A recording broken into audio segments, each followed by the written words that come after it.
Kalau kau tak bagi aku turun, aku tak nak bagi kau kuasa elemiti. Bagi tahu lah cepat. Alah. Kamal! Boy, my best friend. Aku ada benda. Kamal, lari! Lari? Kenapa?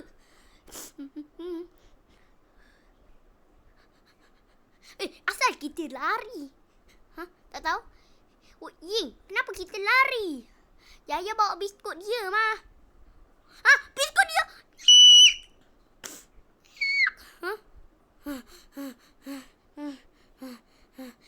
Boy, lari. Kenapa pula? Kenapa nak lari? Ayah, biskut dia tak sedap tau. Kalau makan boleh mati. Ya? Kenapa dia? Ni, budak ni. Dia tak percaya. Berapa lama? Bukan baru semalam ke? Biskut Yaya tu. Biskut aku. Yaya. Tengok aku bawa biskut untuk semua orang. Aku dah kenyang. Aku pun. Aku nak. What the prank? Asal tu. Kenapa kau orang tak bagi aku makan? Biarlah aku dah makan. Tak. Sakit kepala. Aduh. Ni aku try. Kerasnya.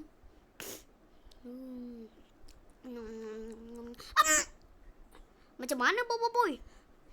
Papa atas. Ada dua benda yang kau kena. Satu, jangan potiskan. Kedua, jangan kata biskut Yaya tak sedap.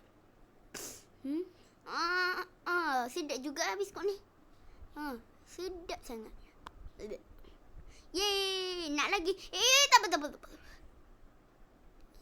Tak apa, habis bakar pun tak apa. Aduh. Aku ada benda nak cakap kau korang. Apa dia? Kau ingat TV Kak Elis semalam? Aku naik kapal terbang dia tu.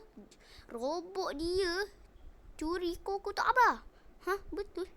Ya, lepas tu paus Pira ikut aku balik rumah. Dia bagi aku power. Sekarang aku dah jadi superhero. Superhero? Konon. Kenapa? Tak ada superhero. Kau tipu. Coba bagi tahu dia orang. Maaf, aku masih bola. Aku tak tahu macam mana nak cakap. Cuba keluarlah. Ish. Tengok ni. Kuasa angin. Kepala bapak. Sejuknya. Tengok ni. Budak. What the prank? Mana paus perak aku? Ini alien daripada TV hari tu.